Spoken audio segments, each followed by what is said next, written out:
En China se han encontrado más de 5.000 huesos con inscripciones usadas para hacer magia hace más de 3.000 años. En este video vamos a meternos de lleno en el sistema que sostiene toda la brujería china, el Qi, el Yin-Yang y los 5 elementos. Te voy a contar quiénes eran los brujos en distintas épocas, desde los chamanes de la antigüedad hasta los maestros taoístas actuales.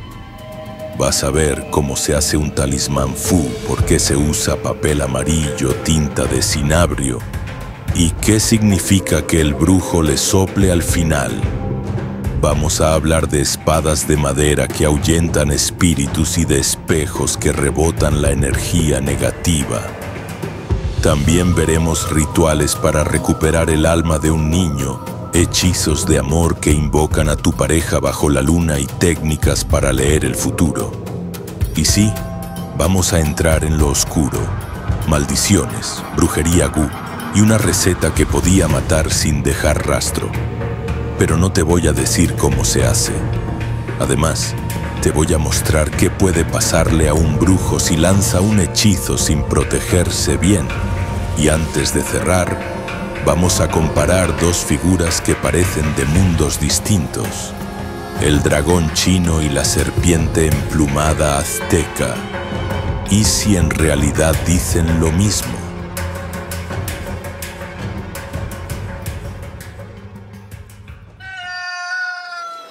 从霜降到立冬，贵州德江下了1个月的雨。阴郁的天气并不影响乡亲们看傩堂戏的热情。土家人认为，这古老的民间艺术能祈求风调雨顺，带来五谷丰登。他们心里正默默五谷丰登。Este es el canal del brujo Efraín Balak. Les doy la bienvenida. Aquí exploramos el lado arcano de la historia, la filosofía y la brujería. El índice, como siempre, está en la descripción de este video. Lo que estás a punto de escuchar no es una colección de mitos o supersticiones. Es la presentación de un sistema práctico de magia, conocido en China como Wuismo, Wushu. Este no será un recorrido superficial. Vamos a analizar la estructura fundamental sobre la que se erige toda la brujería china. Empezaremos con sus principios operativos. El Qi, la energía fundamental que constituye todo lo que existe. La dinámica del Yin y el Yang, Yin-Yang. Las polaridades opuestas y complementarias que impulsan el universo. Y la teoría de los 5 elementos, Wuxing, madera, fuego, tierra, metal y agua, que explica las interacciones y transformaciones de toda la materia y energía. Estos no son conceptos filosóficos abstractos, son las herramientas con las que trabajamos. Exploraremos la historia documentada de esta práctica. Hablaremos de los Wu, los chamanes de la dinastía Shang, c. 1600-1046 a.C., cuya comunicación con los espíritus ancestrales está grabada en miles de huesos oraculares desenterrados. Veremos cómo su rol evolucionó hacia los Fangxi, los maestros de recetas de la dinastía Han, y cómo el taoísmo institucionalizó muchas de estas prácticas mágicas a través de sus maestros rituales Fashi. Les detallaré el arsenal del brujo. Aprenderán qué es un talismán, Fu, un instrumento de poder que funciona como un decreto legal para el mundo espiritual. Explicaré el proceso de su creación, la elección del papel amarillo, el uso de tinta de cinabrio y la concentración del Qi personal en cada trazo. También analizaré herramientas como la espada de madera de melocotonero, cuya eficacia contra los espectros se menciona en textos tan antiguos como los de la dinastía Han, y el espejo Bagua, un dispositivo de defensa energética basado en los 8 trigramas del I Ching. Nos adentraremos en los rituales prácticos que solucionan problemas humanos. Veremos procedimientos específicos de sanación, como el ritual de llamada del alma o Saohun, utilizado para tratar a niños que sufren de apatía y miedo tras un susto. Analizaremos hechizos de amor que invocan a la deidad Yuelao, el anciano bajo la luna, que une a las parejas con un hilo rojo invisible. Y describiré métodos de adivinación desde la consulta de Li Ching hasta la escritura automática conocida como Fuji. También es necesario que conozcáis la otra cara de este arte. La magia es una fuerza neutra. Su aplicación depende de la intención. Os hablaré de las maldiciones. Describiré la práctica cantonesa del golpeo de villanos, Da Chiaoren, un ritual popular para dañar a los enemigos, y profundizaremos en la leyenda y la práctica de la magia Gu. Fuentes históricas como las del cronista del siglo IV, Guopu, describen su creación a partir de criaturas venenosas y sus efectos letales, causando hinchazón interna y dolor como si la víctima fuera devorada desde dentro. Esto nos lleva a un punto crucial: los riesgos inherentes a la práctica. La manipulación de estas energías conlleva peligros reales. Explicaré el concepto de la retribución kármica y cómo los rituales negativos pueden desequilibrar la propia energía del brujo. Detallaré los métodos de autoprotección que son obligatorios en este oficio: baños de limpieza con hierbas amargas, el uso de amuletos personales y técnicas de visualización para crear escudos energéticos. Como relata un estudio sobre mediums Hakka, publicado en la revista Social Science and Medicine, incluso los practicantes experimentados son vulnerables a ataques y deben tomar medidas para protegerse y mantener su reputación. El conocimiento no solo se encuentra en manuales. Mucha de esta sabiduría está codificada en el folclore. Analizaremos 3 de estas narrativas más importantes como textos de instrucción. En Viaje al Oeste, las 72 transformaciones del Rey Mono no son fantasía. Son una alegoría de las técnicas alquímicas de dominio mental y energético.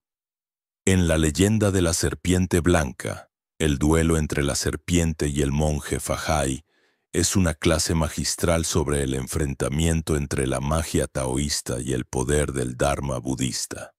Y los cuentos de Pu Songling son un verdadero bestiario y manual de campo sobre cómo interactuar con espíritus zorro y fantasmas. La brujería china no es monolítica. Es un mosaico de tradiciones. Os llevaré a conocer las prácticas regionales, desde los dramáticos rituales de trance de los mediums Tangqi de Fujian, documentados por antropólogos como Alan J. A. Elliot, quienes se infligen heridas para demostrar la invulnerabilidad del dios que los posee, hasta las costumbres de las minorías del suroeste, famosas por su dominio de la ya mencionada magia Gu. Finalmente, estableceremos una conexión transcultural. Examinaremos los paralelismos estructurales entre la cosmología china y la mesoamericana. Compararemos la dualidad del yin-yang con el concepto de Ometeotl de los aztecas y la energía chi con la fuerza vital Teotl. Analizaremos la simbología del dragón chino frente a la serpiente emplumada. 2 seres rectores del cosmos con funciones sorprendentemente similares, como han señalado diversos estudios antropológicos. Presten atención. La información que recibirán es densa y directa. No hay espacio para la incredulidad, solo para el aprendizaje. El viaje comienza ahora. Los pilares del cosmos. Entendiendo el chi, el yin-yang y los 5 elementos, Uxing. Para entender cómo funciona un hechizo, un talismán o un ritual chino, Primero debemos comprender sus tres pilares operativos. Son las reglas del juego, el manual de instrucciones del cosmos. El primer concepto, y el más fundamental como ya indiqué, es el chi, a veces escrito chi o ki. Se suele traducir como energía vital, pero es una definición incompleta. El chi es literalmente la sustancia de la que todo está hecho. Es el tejido mismo del universo. Imaginen que la realidad es un vasto océano. El ki sería el agua. Cuando esa agua está en calma y es profunda, forma la materia densa, las rocas, los árboles, nuestros huesos. Cuando se agita y se convierte en vapor es la energía sutil. El calor, la luz, el viento y por supuesto los espíritus. Un practicante no ve el mundo como objetos sólidos, sino como distintas concentraciones de chi. A través de disciplinas como el Qigong, que significa trabajo con la energía, se aprende a sentir, acumular y dirigir el chi del propio cuerpo. Este se almacena en un centro de poder principal llamado Dantian, ubicado en el bajo abdomen. Este chi personal es la batería que alimenta toda esta magia. Un hechizo realizado con un Dantian cargado tiene una potencia inmensamente superior a uno hecho sin preparación. Sin un dominio básico del chi, un ritual es poco más que un gesto vacío. Breve paréntesis para comentarte. La mayoría de las personas que me contactan, que no son pocas, me han pedido que explique más sobre demonología, entes y deidades que pueden ayudar en las intenciones del amor. Es por esa razón que me he tomado la molestia de crear la guía más completa que podrás encontrar sobre entes y demonios del amor. Incluye el sigilo correspondiente por cada uno y la forma de invocación para que pueda ayudarte.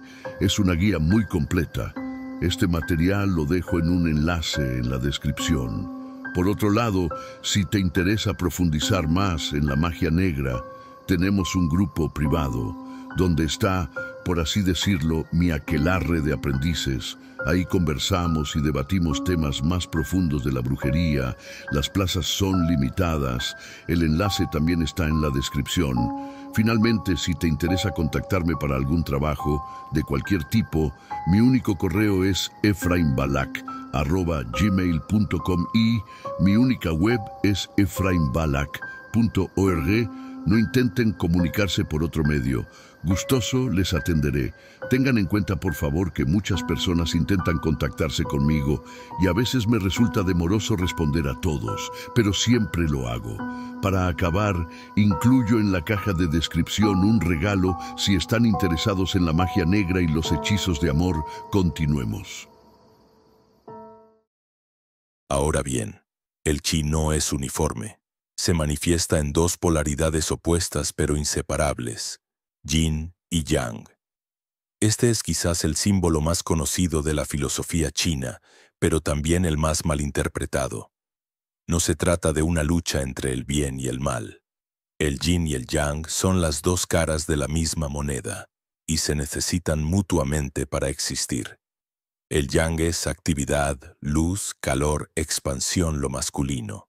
El yin es pasividad, oscuridad, frío, contracción, lo femenino. El día es yang, la noche es yin. Un desierto es yang, un pantano es yin.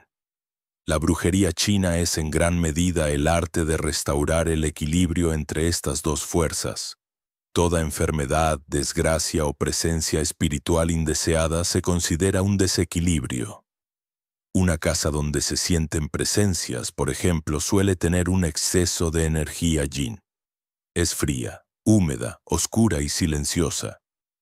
Para limpiarla, un brujo introduce deliberadamente elementos yang para restaurar la armonía. La luz y el calor del fuego, el sonido vibrante de campanas o gongs, y el color rojo, que es el color yang por excelencia. Esta dinámica también define el momento preciso para actuar. Los rituales de crecimiento, sanación o protección se realizan durante las horas de luz para aprovechar la energía yang. En cambio, los trabajos de adivinación, contacto con ancestros o magia introspectiva se benefician de la energía yin de la noche. Un acto mágico realizado en el momento equivocado es como remar contra la corriente. Se puede hacer, pero el esfuerzo es enorme y el resultado incierto.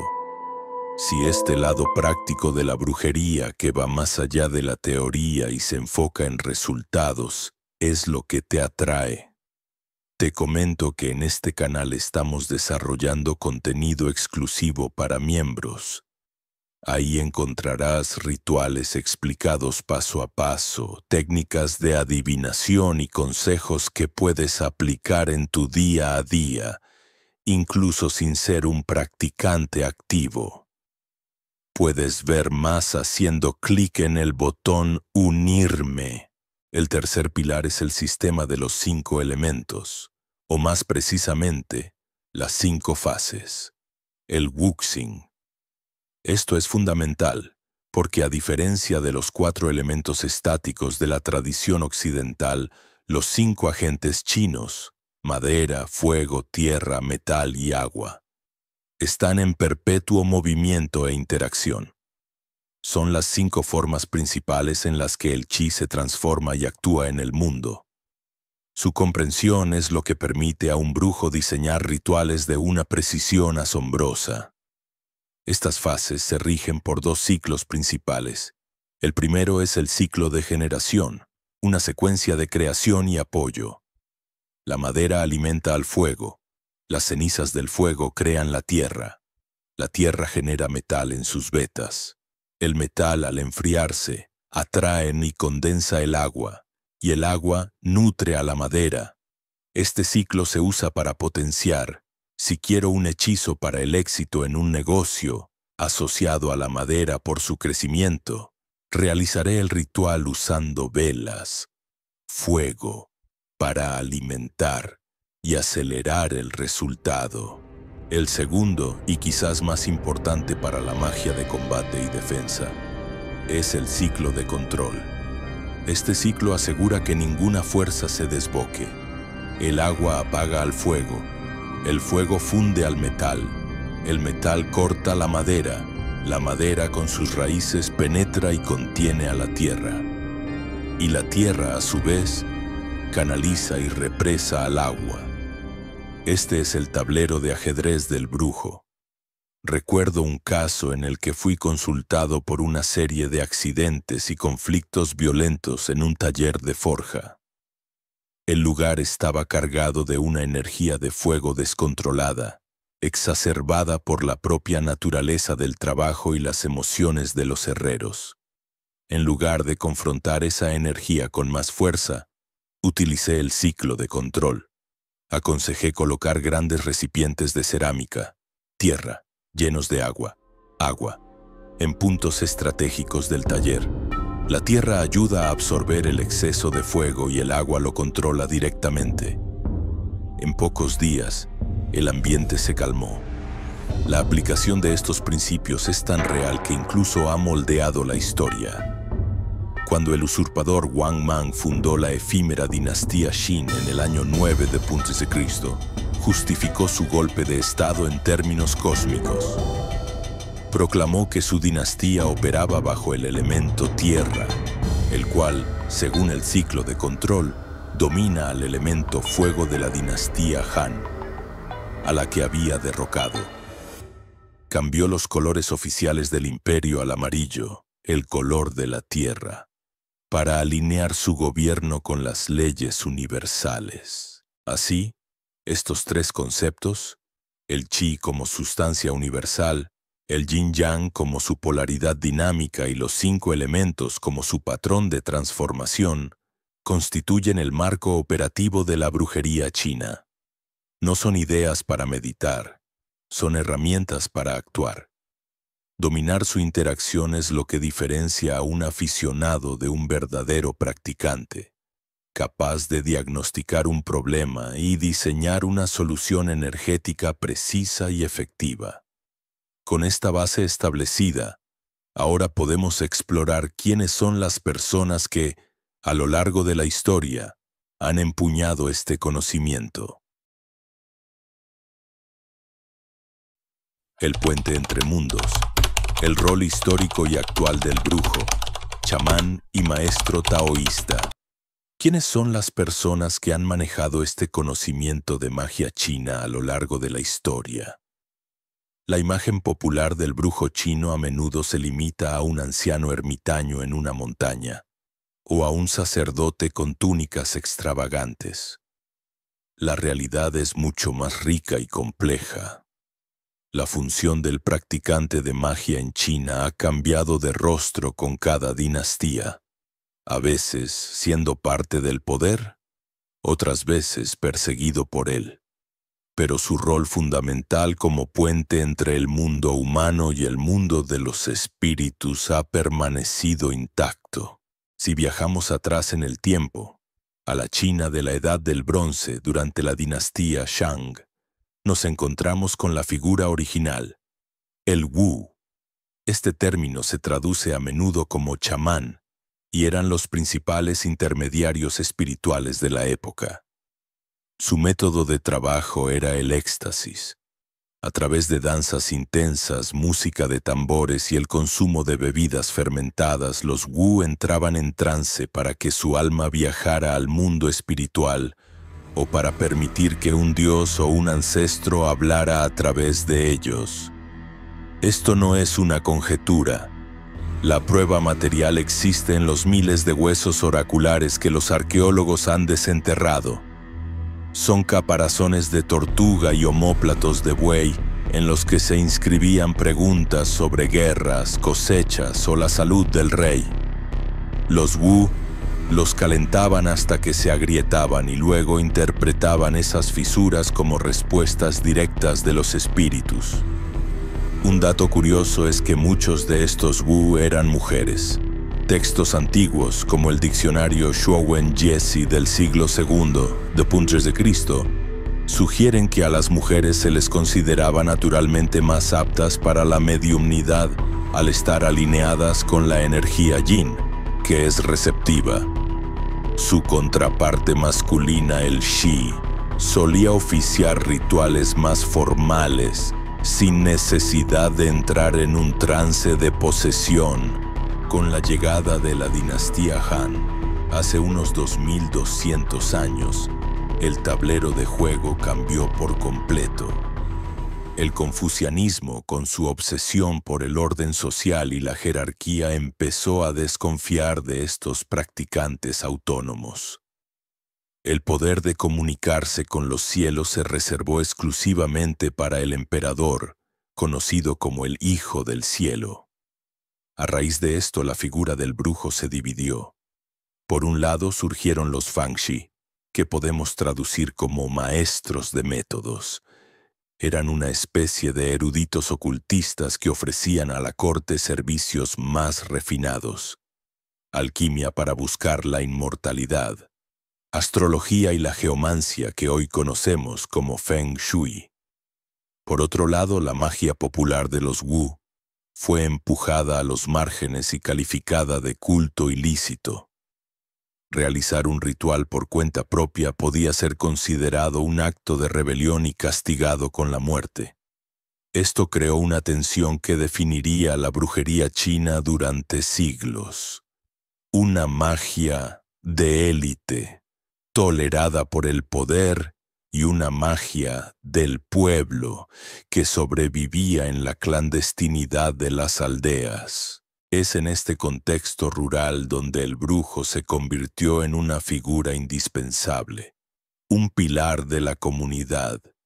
Funcionaba como el sanador al que se recurría cuando las hierbas no eran suficientes, porque se sospechaba que la enfermedad tenía una causa espiritual. Era el consejero que interpretaba sueños y elegía fechas propicias para bodas o entierros, y sobre todo, era el guardián espiritual. En tiempos de sequía, era él quien dirigía los rituales para invocar a los dragones de la lluvia. Durante el Festival de los Fantasmas Hambrientos, que se celebra en el 7º mes lunar, su trabajo era fundamental para apaciguar a los espíritus errantes y evitar que trajeran desgracias. Esta vez no incluiré la invitación a los miembros del canal, ya que es crucial mantener el foco en la profunda conexión que estas prácticas tienen con la vida cotidiana de la gente, una conexión que explica su supervivencia. El brujo del pueblo no era una figura temida, sino un especialista necesario, como el herrero o el carpintero, pero cuyo oficio era reparar el tejido entre el mundo visible y el invisible. Y hoy en día, tras las duras campañas del siglo XX en China continental que intentaron barrer con toda superstición, muchos creyeron que estas tradiciones habían muerto. Se equivocaban. Como un río subterráneo, la brujería simplemente esperó a que la presión en la superficie cediera.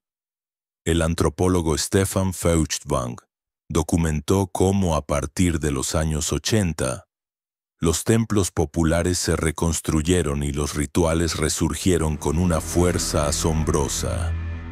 En la China actual, muchos practicantes operan bajo la etiqueta de cultura folclórica o medicina tradicional para evitar problemas con las autoridades. Sin embargo, en lugares como Taiwán, Hong Kong o en las comunidades chinas del sudeste asiático, la práctica es completamente abierta. Allí se puede ver a maestros de Feng Shui asesorando en la construcción de rascacielos, a exorcistas taoístas anunciando sus servicios, o los impresionantes festivales donde los médiums en pleno trance demuestran el poder de los dioses. Así, la figura del brujo en China ha sido camaleónica, de sacerdote de estado a erudito de corte, de hechicero perseguido a pilar de la comunidad. Ha sabido adaptarse, esconderse y resurgir, pero su función esencial como puente entre los mundos nunca ha cambiado. Ahora que sabemos quiénes son estos practicantes, en la siguiente sección vamos a examinar las herramientas que utilizan para llevar a cabo su trabajo. El arsenal del hechicero, talismanes, fu, espadas de melocotón y espejos bagua. Hablemos de las herramientas de la magia china. Un practicante de la magia china, al igual que cualquier artesano, necesita un conjunto de instrumentos específicos para canalizar la energía y ejecutar su trabajo. No son objetos decorativos ni meros símbolos. Son dispositivos funcionales, diseñados a lo largo de milenios para interactuar con las fuerzas del mundo invisible. Hoy vamos a examinar 3 de los más importantes y reconocibles de este arsenal: los talismanes fu, las espadas de madera de melocotón y los espejos bagua. La herramienta más versátil y fundamental en la brujería china es, sin duda, el fu, un término que se traduce como talismán. Pensar que un fu es solo un amuleto de buena suerte es un error común. En realidad, un fu funciona como un decreto legal para el mundo espiritual. Es una orden escrita que el brujo emite, investido de la autoridad de fuerzas superiores, y que va dirigida a espíritus, deidades o demonios específicos. Imaginen un edicto imperial de la antigua China. Llevaba el sello del emperador y contenía órdenes que sus funcionarios debían obedecer sin cuestionar. Un fu opera bajo una lógica similar, pero en el plano energético. Su poder no está en el papel en sí, sino en la autoridad, la intención y el chi, la energía vital que el practicante vierte en él.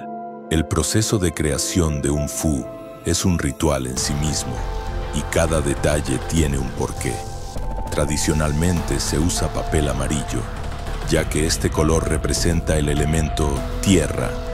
el centro del universo en la cosmología china, una fuerza que estabiliza y somete a los espíritus.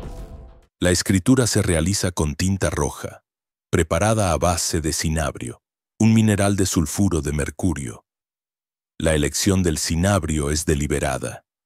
Su intenso color rojo se asocia con la sangre, la vida y la energía yang, y se considera un potente repelente de las fuerzas yin, como la enfermedad o la mala fortuna. Antes de empezar, el practicante debe purificarse, a menudo con ayuno y meditación para concentrar su ki. Luego traza una serie de caracteres que para un ojo no entrenado parecen garabatos ininteligibles. Son una mezcla de escritura antigua, símbolos cósmicos y sigilos que representan a deidades o comandos concretos.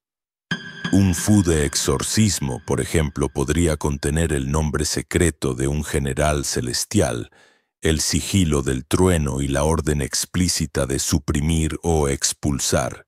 Una vez terminado, el fu se activa, normalmente con el sello personal del brujo y un soplo de su aliento cargado de chi.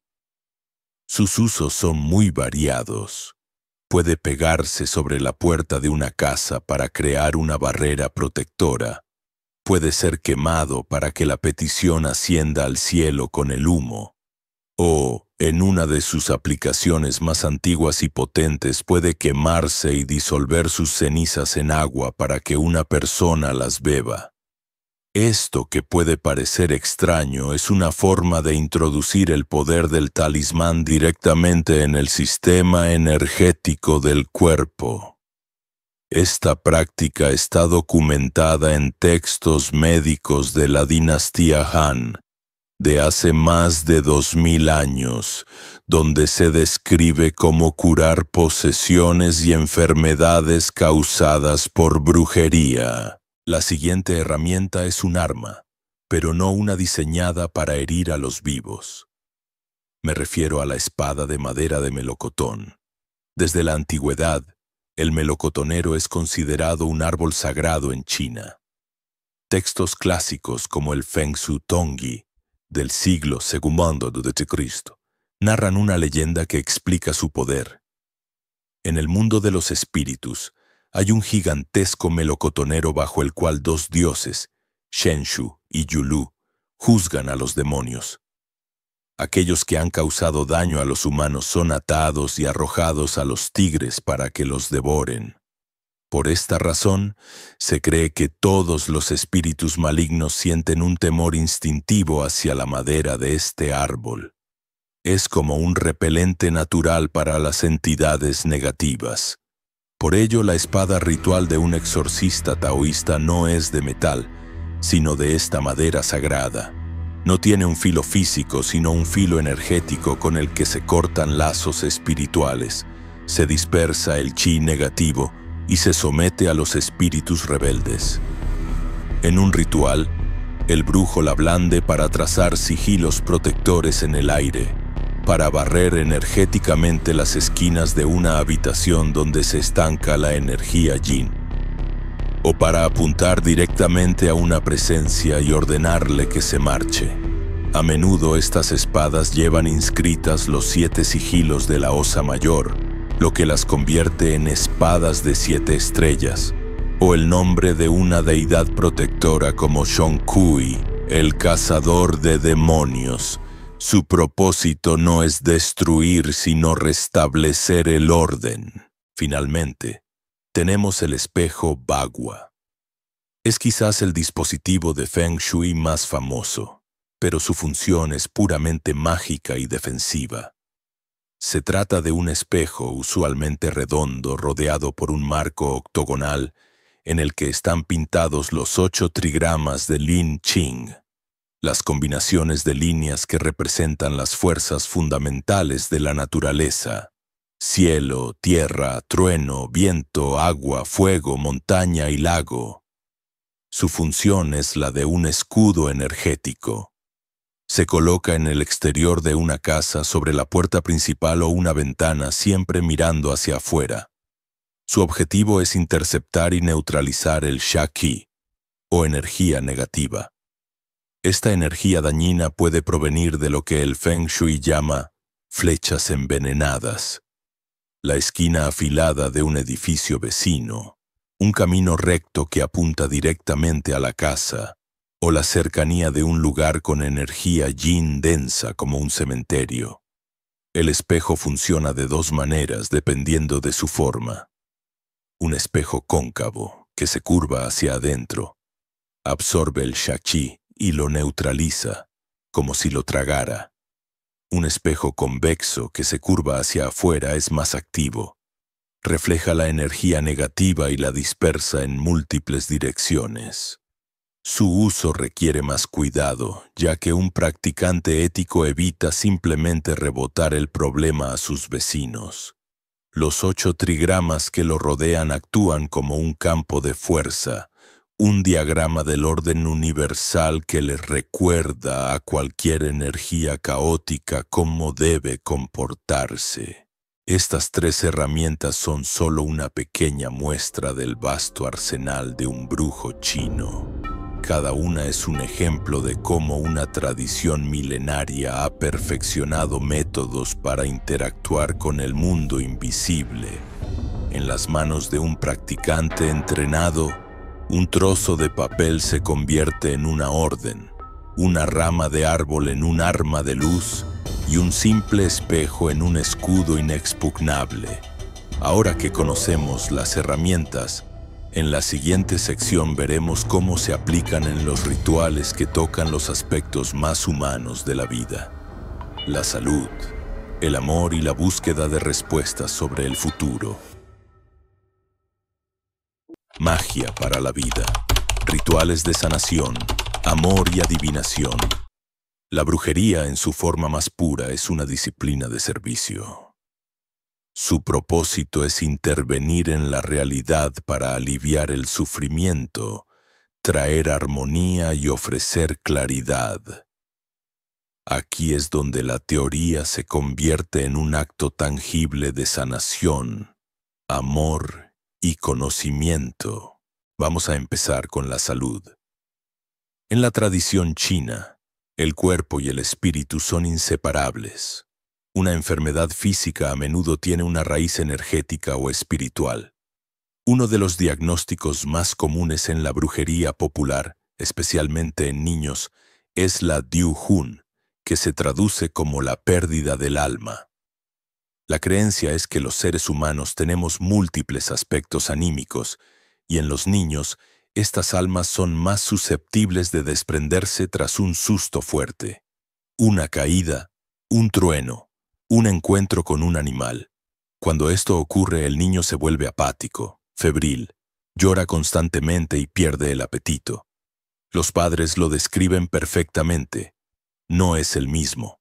Para estos casos existe un ritual de sanación específico y muy antiguo, el Shao Hun, o la llamada del alma.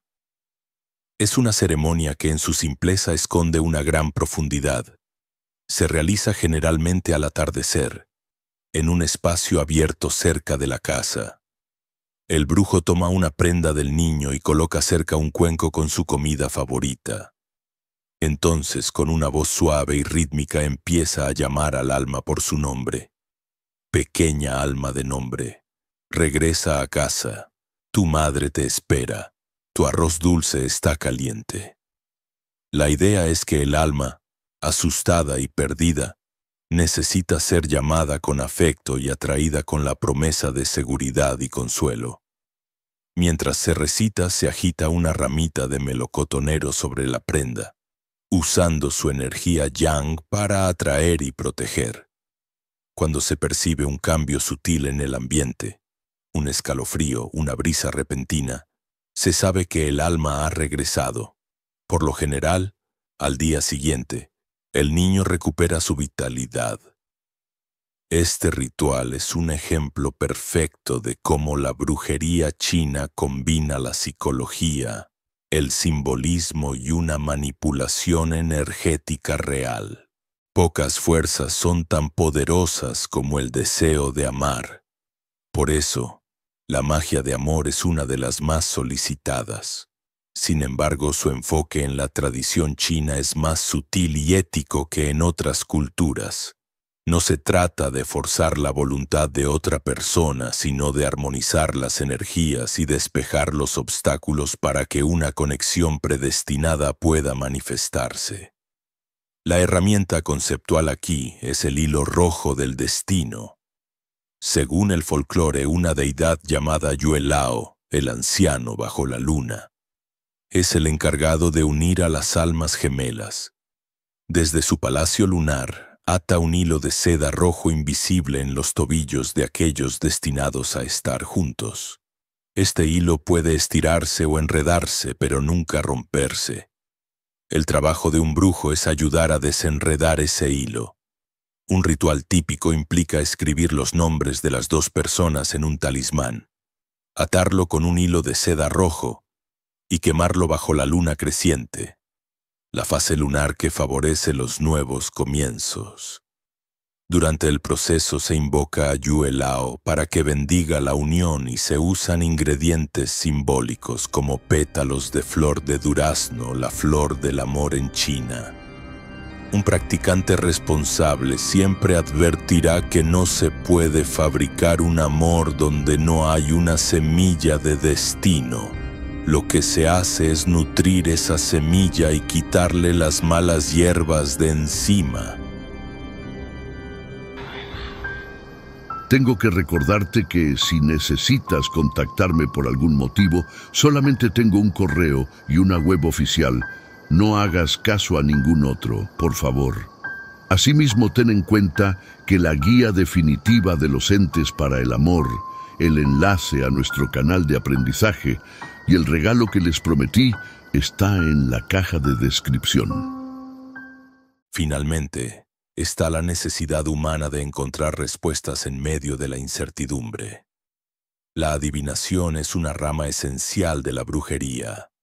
El método más profundo y respetado es, sin duda, el I Ching, o libro de las mutaciones. Es importante entender que el I Ching no es un libro que predice el futuro como si estuviera escrito en piedra. Es un oráculo que analiza la energía de una situación presente y ofrece un consejo sobre el curso de acción más sabio a tomar. Para consultarlo se utiliza un método, lanzando 3 monedas o de forma más tradicional manipulando 50 tallos de milenrama, para generar uno de los 64 hexagramas. Cada uno de estos símbolos de 6 líneas tiene un nombre, un juicio y una serie de textos que el adivino debe interpretar. Consultar el I Ching es como mantener una conversación con la sabiduría del universo. Requiere conocimiento, pero sobre todo, intuición. Además del I Ching existen métodos más directos y populares. En muchos templos se puede encontrar el Cao Sim, o las varillas de la fortuna. El consultante agita un cilindro de bambú con 100 varillas numeradas hasta que una cae. El número corresponde a un poema oracular que ofrece una respuesta, a menudo simbólica. Otro método es la Fuji, una forma de escritura automática.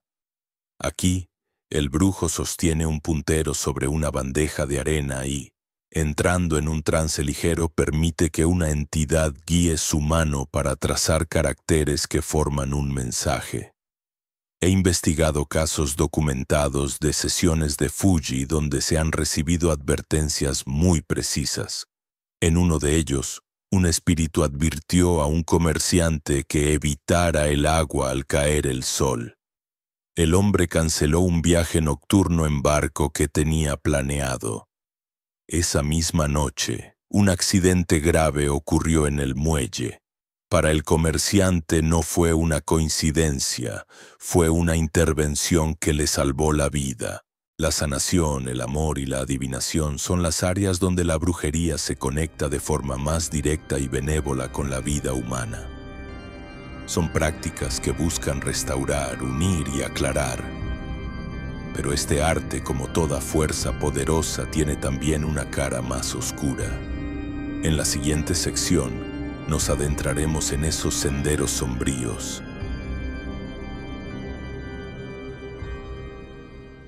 la senda de las sombras, maldiciones, la magia Gu y el golpeo de villanos.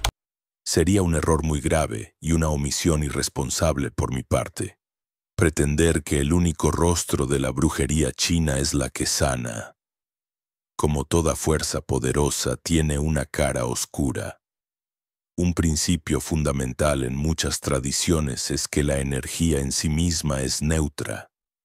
Es la intención del practicante la que la convierte en un remedio o en un veneno. Un cuchillo puede usarse para cortar el pan o para herir. Con la magia sucede exactamente lo mismo.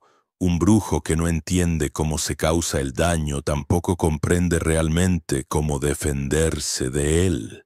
Por eso ahora vamos a adentrarnos en la senda de las sombras para examinar las artes de la maldición. Antes de nada, es crucial hablar de la ética del daño. Un practicante responsable no recurre a estas artes por capricho, ira o venganza personal. Se emplean como un último recurso, a menudo como un acto de justicia o de defensa contra alguien que está causando un perjuicio activo y grave a otros. Es como una intervención quirúrgica para extirpar un tumor social. Dicho esto, empecemos con una de las formas de maldición más curiosas y públicas: el Da Xiaoren, o el golpeo de villanos. Esta práctica es muy visible en la región cantonesa, especialmente en Hong Kong. Bajo ciertos puentes, como el famoso de Canal Road, es común encontrar a ancianas que ofrecen este servicio. El cliente les facilita el nombre, la fecha de nacimiento, o una foto de la persona a la que desea maldecir: un jefe explotador, un rival desleal, una expareja dañina. La practicante crea entonces una efigie de papel que representa a ese villano. Coloca el papel sobre un ladrillo y, mientras recita una serie de conjuros, golpea la efigie con furia usando la suela de un zapato viejo. Este acto simbólico de dar una paliza se cree que transfiere el daño a la persona real, causándole mala suerte, problemas de salud o conflictos. El ritual a menudo termina quemando la efigie junto a un tigre de papel que simbólicamente devora al villano. Aunque puede parecer un acto teatral para quienes lo solicitan, es una forma muy seria de buscar justicia y liberar su frustración. Más allá de estas prácticas populares, existen métodos de maldición más discretos y, a menudo, más potentes. Un brujo entrenado puede crear un fu maligno, un talismán diseñado específicamente para causar daño. A diferencia de un fu de protección, este se elabora con sigilos de destrucción, nombres de demonios o incluso escribiendo los caracteres al revés para invertir su energía. Se consagra a medianoche, en la hora de máxima energía yin, y luego se coloca de forma que afecte directamente al objetivo. Clavado en un árbol muerto cerca de su casa, enterrado en el umbral de su puerta o, en casos más extremos, en un cementerio, para vincular a la víctima con la energía de la muerte. Otra técnica clásica, similar en concepto al muñeco vudú, es el uso de efigies de tela, cera o masa. En ellas se incorporan elementos personales del objetivo: cabello, uñas, un trozo de su ropa, para crear un nexo energético. Luego se clavan agujas en puntos específicos para causar dolor o enfermedad en las partes correspondientes del cuerpo de la víctima. Estos métodos exigen un conocimiento preciso de la anatomía energética y una intención muy enfocada. Sin embargo, ninguna forma de brujería oscura en China inspira tanto terror como la magia Gu. Esta práctica, originaria de las regiones montañosas del sur y a menudo asociada con la etnia Miao, es la cumbre del arte del envenenamiento tanto físico como espiritual.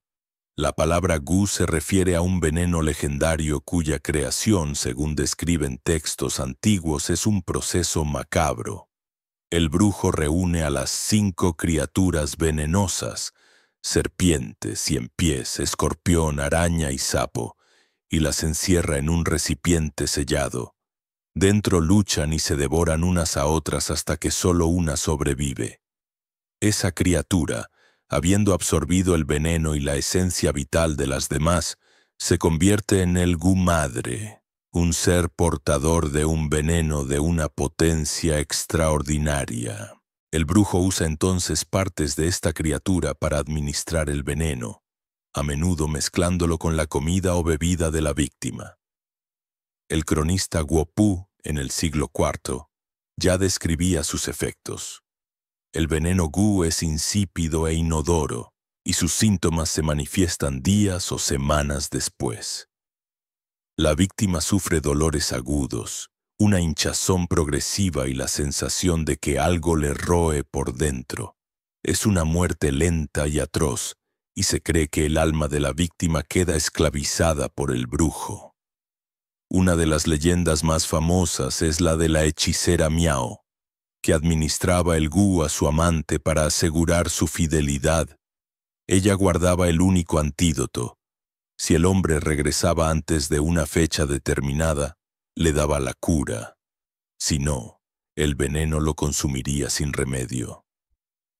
Esta combinación de toxina física y control espiritual ha convertido al gu en el arquetipo de la maldición china. Aunque hoy es difícil verificar su práctica, la creencia en su existencia sigue viva. Cuando alguien en una zona rural sufre una enfermedad misteriosa y degenerativa, no es raro oír que le han hecho gu. Estas artes oscuras son un recordatorio del poder y la responsabilidad que implica este camino. Es necesario conocerlas, no para practicarlas, sino para saber cómo reconocerlas y defenderse de ellas. Porque en el mundo de la magia, la ignorancia no es una bendición, es una vulnerabilidad. Y como veremos en la siguiente sección, el mayor peligro para un brujo no siempre viene de un ataque externo, sino de las consecuencias de sus propios actos. El precio del poder, peligros, retribución kármica y la autoprotección del brujo. Puntos sobre riesgos. La magia no es un juego, no es un pasatiempo sin consecuencias. Cada acto, cada ritual, cada intención que proyectamos al universo genera una onda expansiva que tarde o temprano vuelve a nosotros. Ignorar esta ley es la forma más rápida de autodestruirse. En la cosmología china, no existe un diablo con el que se haga un pacto, no en el sentido tradicional occidental, pero sí existe una ley de causa y efecto mucho más implacable. La retribución kármica. En términos simples, cada acción que realizas, especialmente a través de la magia, crea una deuda energética. Si tus acciones son para sanar y armonizar, generas un mérito que te fortalecerá. Pero si usas tu poder para maldecir, dañar o manipular a otros por motivos egoístas, generas una deuda oscura que se cobrará un precio. Este precio puede manifestarse de muchas formas: enfermedades inexplicables, una racha de mala suerte persistente, la pérdida de tus propios dones o incluso desgracias que afectan a tus seres queridos. Esto no es una cuestión moralista, es una cuestión de equilibrio. Recuerden el principio del yin y el yang. Al lanzar una maldición estás proyectando una enorme cantidad de energía yin, desequilibrada y destructiva. El universo, en su búsqueda constante de la armonía, buscará compensar ese desequilibrio, y a menudo el punto de reequilibrio es el propio brujo. Es como golpear una pared con toda tu fuerza. Puedes dañar la pared, pero es muy probable que te rompas la mano en el proceso. He conocido a practicantes que, cegados por la arrogancia o la codicia, abusaron de las artes oscuras. Sus finales nunca fueron buenos. Terminaron aislados, consumidos por la paranoia o afligidos por dolencias crónicas que ningún médico podía diagnosticar. El poder sin la sabiduría para manejar sus consecuencias se convierte en un veneno que uno mismo bebe.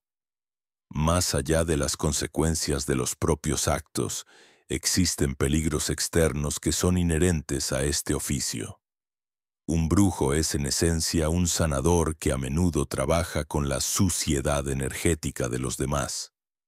Cuando realizas un exorcismo o una limpieza, estás manejando energías densas y, en ocasiones, entidades conscientes y hostiles. El riesgo de contagio es constante.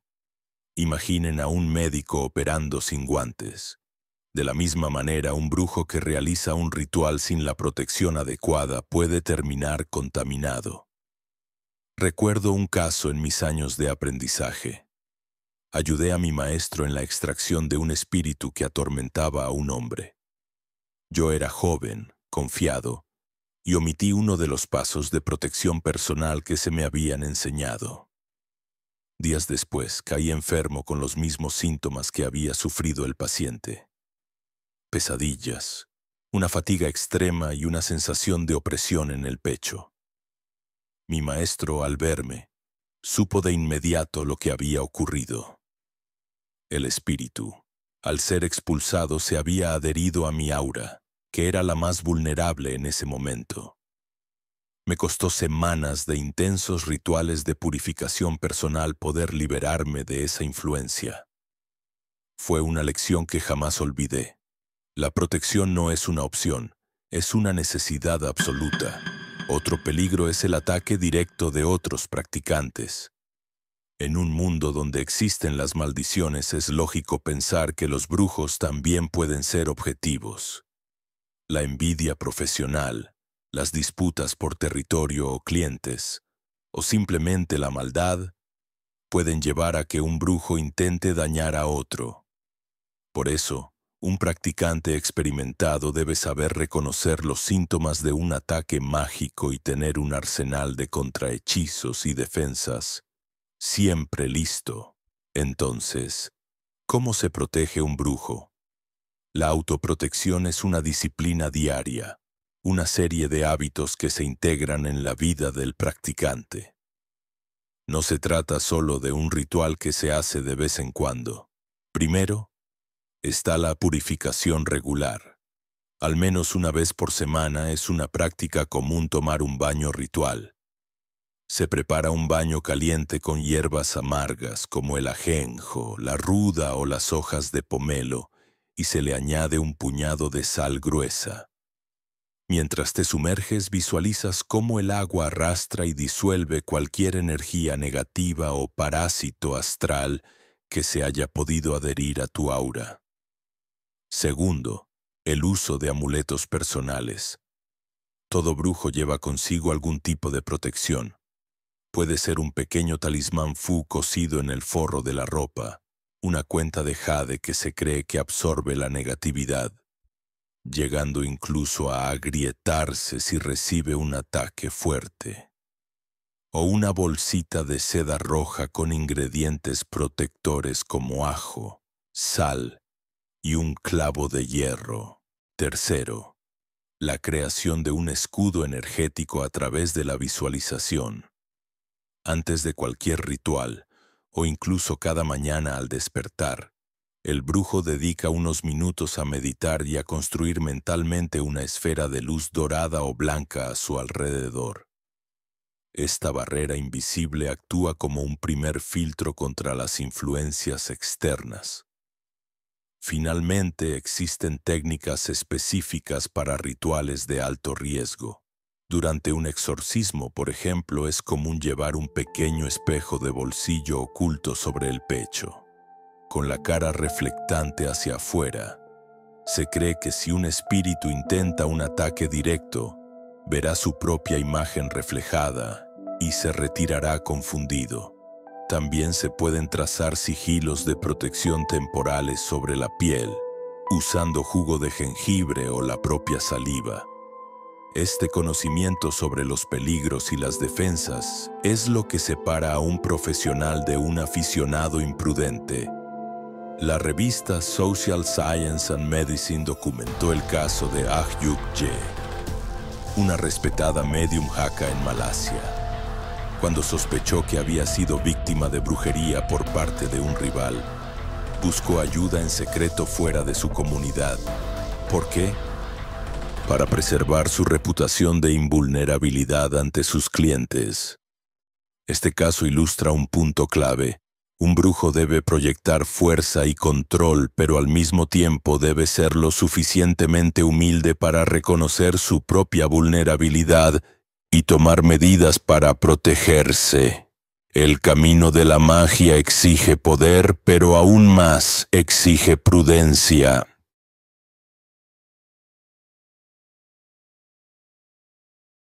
Tinta y espíritu. Mitos y leyendas que enseñan magia. El rey mono, la serpiente blanca y los zorros hechiceros. El arte de la brujería no solo se encuentra en grimorios o en la transmisión secreta de maestro a discípulo. Gran parte de esta sabiduría está codificada en los cuentos, mitos y leyendas que han pasado de generación en generación. Estas historias, que a menudo parecen pura fantasía, son en realidad manuales ilustrados para el practicante, cargados de claves sobre cómo funciona la magia, cómo interactuar con los espíritus y cómo enfrentar los desafíos. Comencemos con el relato quizás más famoso de China, El viaje al oeste. Su protagonista es Sun Wukong, el rey mono. Nacido de una roca celestial, Sun Wukong es un ser de astucia y fuerza extraordinarias que aprende artes mágicas de un patriarca taoísta. Lo que a primera vista parecen proezas fantásticas, son en realidad descripciones alegóricas de habilidades que un practicante avanzado aspira a desarrollar. Sus 72 transformaciones terrestres, por ejemplo, donde puede cambiar de forma a voluntad, volverse tan diminuto como un insecto o gigante como una montaña, no son solo un truco de magia. Para el brujo, esto representa el dominio de la manipulación de la energía personal, la capacidad de moldear el chi y la forma en que el practicante puede usar su esencia para adaptarse a cualquier situación. Su habilidad para viajar 54.000 kilómetros en un solo salto sobre las nubes es una referencia a técnicas de Tongling, o proyección del alma, una forma de viaje astral, y cuando arranca uno de sus pelos y éste se transforma en clones o armas, es una metáfora de la capacidad de un mago para multiplicar su chi o su intención y proyectarla hacia múltiples objetivos. Sun Wukong posee también un arma icónica, el bastón Ruyi Jingubang. Este bastón puede cambiar de tamaño, desde una aguja diminuta hasta un pilar titánico de 8.100 kilogramos, y él lo maneja con una facilidad sobrenatural. Esto simboliza la capacidad del practicante para controlar el poder a voluntad, expandiéndolo o concentrándolo según la necesidad. La historia de Sun Wukong en el cielo, donde causa estragos, come los melocotones de la inmortalidad de la reina madre del oeste y bebe el elixir de la Osi, muestra el peligro de tener un poder inmenso sin disciplina.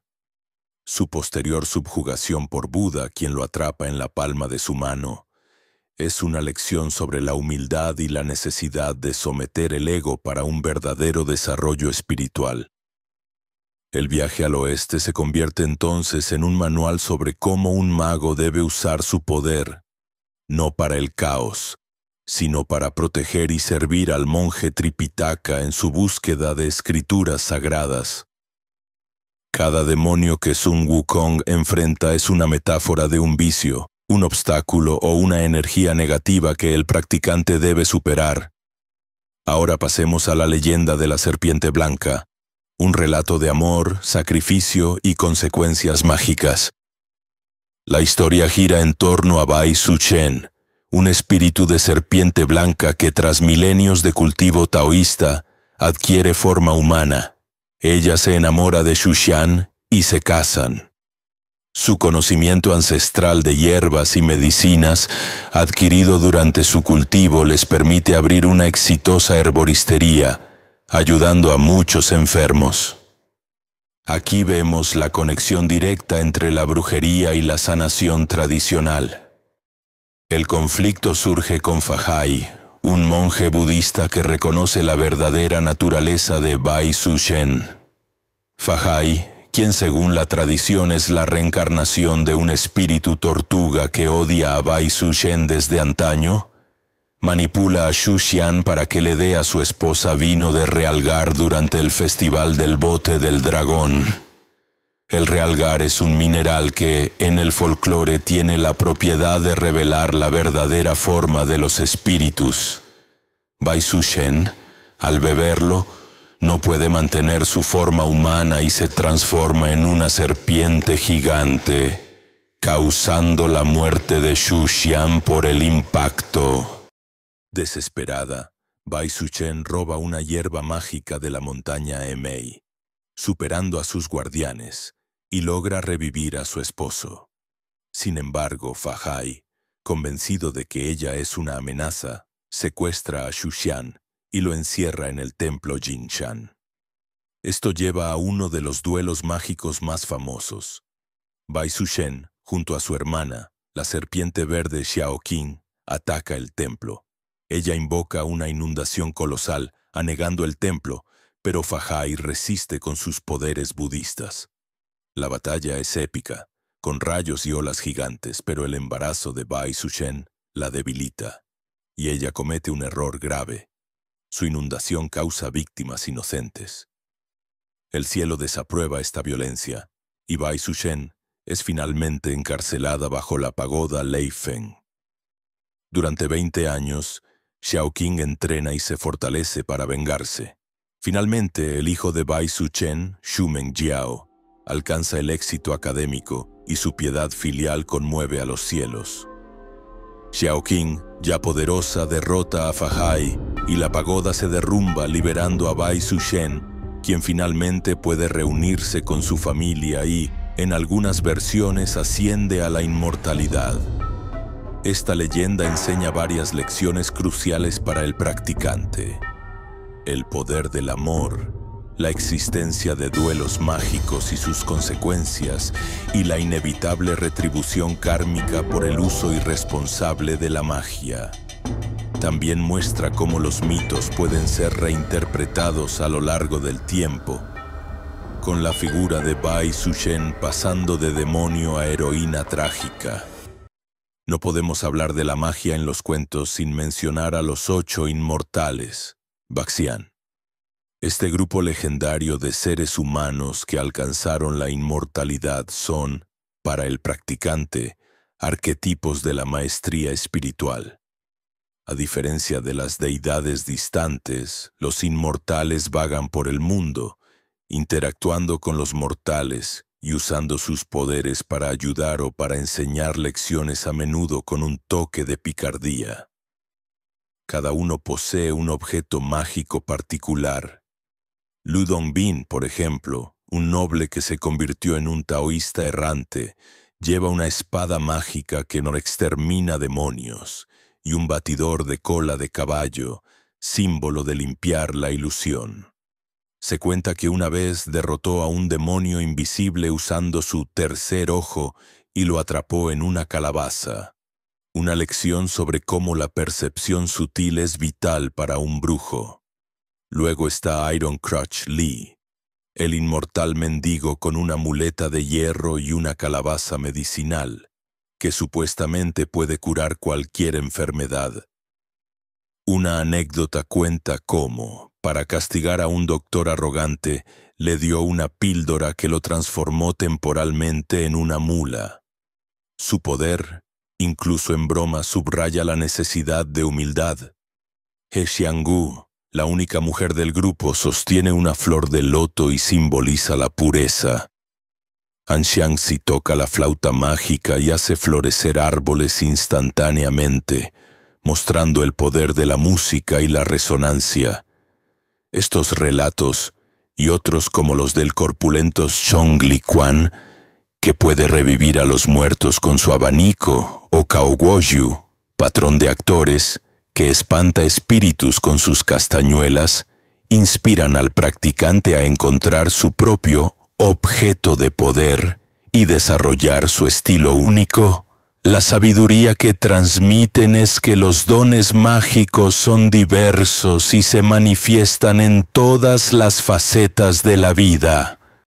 Finalmente, los cuentos de Pu Songling, recopilados en su obra Liao Zhai Zhiji del siglo XVII, son un tesoro de interacciones entre humanos y lo sobrenatural.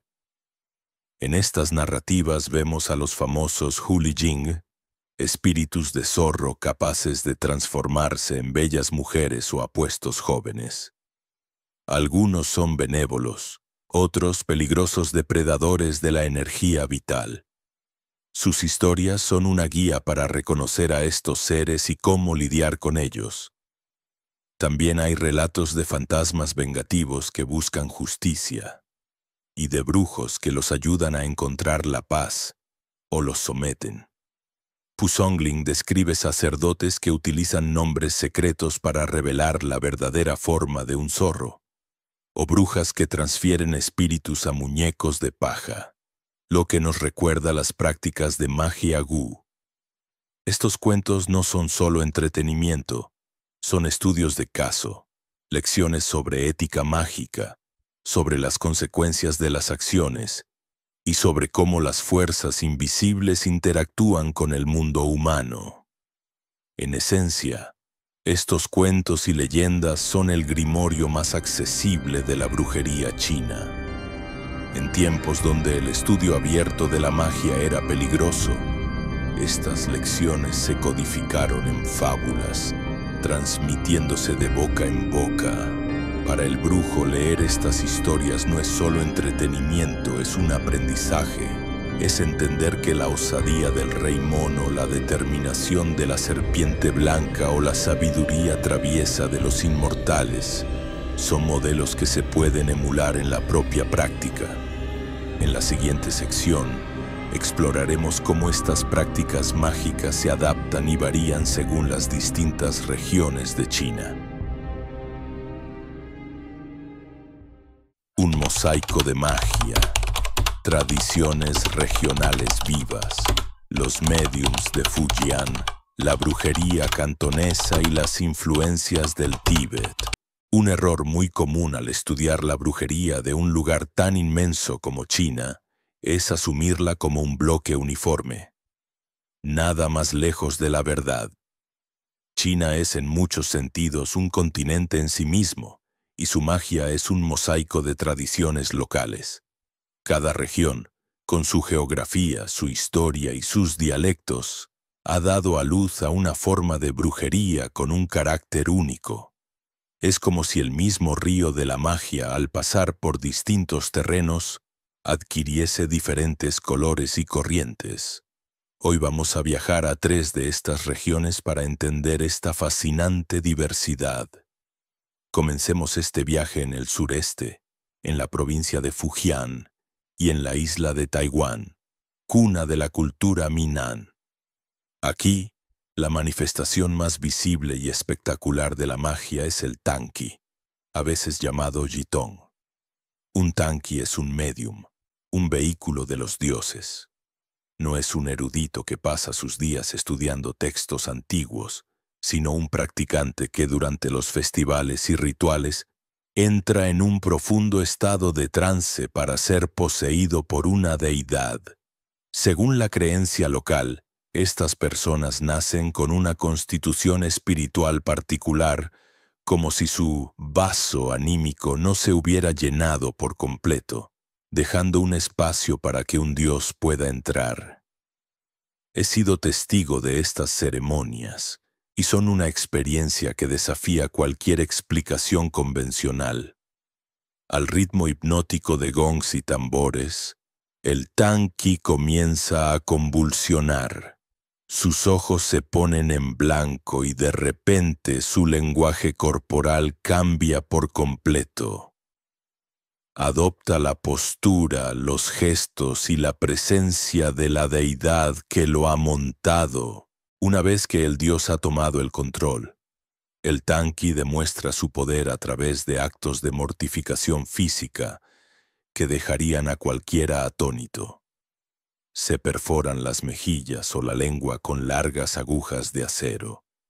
Se golpean la espalda con mazos con clavos o caminan descalzos sobre brasas ardientes.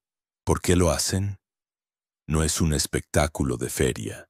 Cada uno de estos actos es un ritual con un propósito muy claro.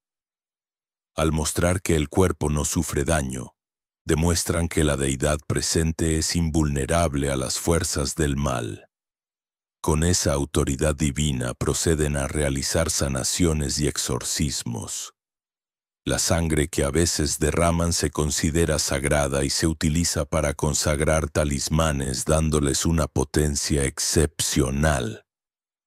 Es una forma de brujería muy directa, visceral y profundamente comunitaria. Ahora, viajemos a la bulliciosa región cantonesa, que incluye ciudades como Cantón y Hong Kong. Aquí la magia se adapta al ritmo de la metrópolis y se vuelve más pragmática. Ya hemos hablado del golpeo de villanos, una forma de maldición que se practica a plena luz del día. Pero la tradición cantonesa es también la cuna de la escuela Mao Shan de magia taoísta, famosa en la cultura popular por su dominio sobre los jiangshi, los cadáveres saltarines o zombis chinos. Aunque la imagen que nos ha dado el cine es una fantasía, tiene su origen en prácticas reales de necromancia y exorcismo. El folclore cuenta que en las remotas regiones montañosas, si alguien moría lejos de casa, un sacerdote de Mao Shan podía ser contratado para reanimar el cadáver y hacerlo caminar de vuelta a su aldea para ser enterrado. El sacerdote guiaba a una fila de cuerpos rígidos que avanzaban a saltos haciendo sonar una campanilla para advertir a los vivos. Un talismán Fu, pegado en la frente del jiangshi, lo mantenía bajo control. Esta práctica, llamada ganshi, conducir el cadáver, aunque probablemente más una leyenda que una realidad literal, ha dejado una marca profunda en la psique cantonesa y refleja la creencia de que un brujo poderoso tiene autoridad incluso sobre los muertos. Finalmente, dirijamos esta atención al oeste y suroeste de China, a las regiones fronterizas con el Tíbet.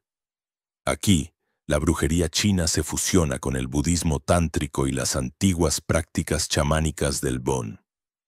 El resultado es una forma de magia más feroz, más elemental. Mientras que en las llanuras centrales el taoísmo busca la armonía, aquí a menudo se combate el mal con una fuerza abrumadora. Una característica distintiva es la invocación de deidades coléricas. Son manifestaciones furiosas de Budas, como Mahakala o Vajrapani, representados con rostros aterradores y rodeados de llamas. Su apariencia no es malvada, es la energía de la compasión en su forma más activa y protectora, capaz de aniquilar cualquier obstáculo. He presenciado rituales de fuego donde los lamas crean efigies de masa de cebada llamadas tormas, que representan a los espíritus negativos, y las arrojan a una hoguera mientras recitan mantras quemando simbólicamente la influencia demoníaca. Otra influencia tibetana es el uso de huesos humanos en herramientas rituales como las trompetas kangling, hechas de fémures, o los cuencos kapala, hechos de cráneos. En la filosofía tántrica, usar los restos de la muerte es una forma de demostrar el dominio sobre ella. El sonido de una kangling se usa para someter a los espíritus. Del mismo modo, el uso de amuletos con mantras sánscritos como el famoso Om Mani Padme Hum, se ha extendido desde estas regiones a toda China. Este viaje nos muestra que la brujería china no es un único árbol, sino un bosque entero con una diversidad asombrosa. En la siguiente sección cruzaremos el océano para explorar las sorprendentes conexiones entre estas prácticas y las de las antiguas culturas de Mesoamérica. Ecos arcanos. El sorprendente paralelo entre el dragón chino y la serpiente emplumada de Mesoamérica, entre la cosmología china y la de las antiguas culturas de México y Centroamérica, existen paralelismos tan profundos que desafían la idea de que fueron mundos completamente aislados. No estoy hablando de contactos históricos directos, aunque hubo cierta migración a través del galeón de Manila, sino de algo más fundamental, un eco, una resonancia en la forma en que ambas culturas entendieron el universo. Empecemos por el concepto más básico. Ya hemos visto que el motor del cosmos chino es la interacción del yin y el yang, dos fuerzas opuestas pero complementarias. Ahora viajemos a la antigua Tenochtitlan. Los aztecas veneraban un principio supremo llamado Ometeotl, que significa Dios de la dualidad. Ometeotl no era un dios personal, sino la fuente de toda la creación, una entidad que contenía en sí misma las polaridades masculina y femenina, la luz y la oscuridad, el orden y el caos. El filósofo James Maffei, en su libro Aztec Philosophy, describe a Ometeotl de una forma que es casi intercambiable con la descripción del Tao en el taoísmo, una unidad primordial que se manifiesta como una dualidad en constante tensión creativa. Los sabios nahuas hablaban de que el universo existía en un monismo polar dialéctico, un término académico que simplemente significa que todo es uno, pero se expresa en dos fuerzas que danzan. Es exactamente la misma lógica que subyace al yin-yang. Esta similitud se profundiza cuando analizamos el concepto de energía. En China tenemos el qi, la sustancia energética que lo impregna todo. En el pensamiento nahua existía un concepto prácticamente idéntico, el teotl. A menudo se traduce erróneamente como Dios, pero los expertos como Maffei explican que teotl es en realidad la fuerza sagrada, impersonal y omnipresente que constituye la realidad. Al igual que el qi, el teotl es dinámico y está en constante transformación. Los humanos, según los aztecas, poseían una porción de esta energía en sus cuerpos, principalmente en dos centros. El tonali, una energía calorífica asociada a la cabeza y al destino, y el teyolia, una energía anímica localizada en el corazón. Un curandero mexica, al realizar una limpia, lo que estaba haciendo era en esencia reequilibrar el teotl de una persona, de la misma manera que un practicante chino trabaja para armonizar el qi. Pero el paralelismo más visualmente impactante, y el que más me ha fascinado, es el que existe entre dos de las criaturas más poderosas de ambas mitologías, el dragón chino, Olong, y la serpiente emplumada de Mesoamérica, conocida como Quetzalcóatl por los aztecas y Kukulcán por los mayas. A primera vista parecen diferentes, pero sus funciones y simbolismos son asombrosamente similares. Ambos son seres híbridos, reptiles asociados con el cielo y el agua. El dragón chino es el señor de las lluvias, los ríos y los océanos. Es una fuerza benévola que trae fertilidad y poder. Su cuerpo es serpentino y vuela entre las nubes. La serpiente emplumada, por su parte, es un reptil con las preciosas plumas del quetzal, un ave celestial. También está asociada al viento, que en Mesoamérica es el heraldo de la lluvia, y por tanto a la fertilidad y la vida. El antropólogo F.L.K. Su En su análisis comparativo, señaló que ambos seres actúan como sostenedores del orden cósmico. No son monstruos caóticos, sino guardianes del equilibrio. Ambos son también deidades civilizadoras. Se dice que los dragones enseñaron a los primeros emperadores chinos los secretos de la agricultura y la gestión del agua. Quetzalcóatl, de manera similar, es el dios que, según el mito, entregó a la humanidad el maíz, la escritura y el calendario. Son, en esencia, los grandes maestros de sus respectivas culturas. Curiosamente, la iconografía más antigua de Mesoamérica, como la de los olmecas de hace más de 3000 años, muestra representaciones de un dragón olmeca, con cejas flamígeras y fauces abiertas. Algunos investigadores, como el Dr. Mike Xu, han llegado a comparar estas imágenes con la máscara del monstruo Taotie, que aparece en los bronces rituales de la dinastía Shang, contemporánea de los olmecas. Aunque la teoría de un contacto transpacífico directo en esa época es muy controvertida y no aceptada por la mayoría de los académicos, la similitud simbólica es, como mínimo, desconcertante. La organización del cosmos también muestra estas resonancias. La brujería china utiliza un sistema de 5 direcciones cardinales, los 4 puntos más el centro, cada una asociada a uno de los 5 elementos y a un color.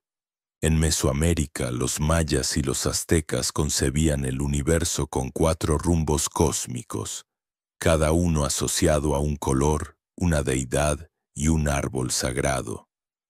Aunque los detalles varían, la idea de un cosmos estructurado en cuadrantes de colores y fuerzas es idéntica. Un brujo taoísta inicia un ritual invocando a los guardianes de las 5 direcciones. Un chamán maya abre su ceremonia saludando a los 4 rumbos y al corazón del cielo y la tierra. El gesto es el mismo. Incluso sus sistemas de adivinación calendárica comparten una estructura similar.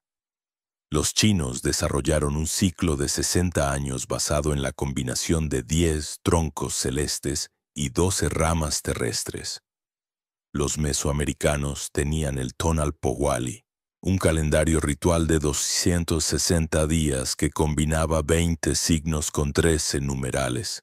Ambos sistemas se usaban para lo mismo: determinar la energía de un día, predecir el destino de una persona según su fecha de nacimiento y elegir los momentos propicios para rituales, guerras o matrimonios. ¿Qué significan todos estos paralelismos? Como investigador no puedo afirmar que hubo un contacto directo que explique estas similitudes, pero como practicante veo algo más profundo. Veo la evidencia de que la conciencia humana, al intentar descifrar los misterios del universo, llega a conclusiones arquetípicas similares, sin importar la geografía. Es como si 2 músicos en extremos opuestos del mundo y sin haberse conocido jamás, compusieran una melodía con la misma estructura armónica, simplemente porque ambos están escuchando la misma música de las esferas. El dragón y la serpiente emplumada son, quizás, 2 dialectos de un mismo lenguaje universal de la magia. Y reconocer esto nos abre la puerta a una comprensión más profunda de este propio arte. No olvides que este es el canal de Efraín Balak. Si necesitas contactarle por algún motivo, puedes hacerlo a través del correo efrainbalak@gmail.com o a través de los medios indicados en la caja de descripción o en la web oficial efrainbalak.org. Por favor, no vayas a contactar a través de ningún otro medio. Hay muchos suplantadores, hay que cuidarse de ellos. Finalmente, si quieres dar un paso más en la brujería, nos vemos en el grupo privado para conversar mejor. El enlace también está en la descripción. Hasta el siguiente video. Mucha suerte.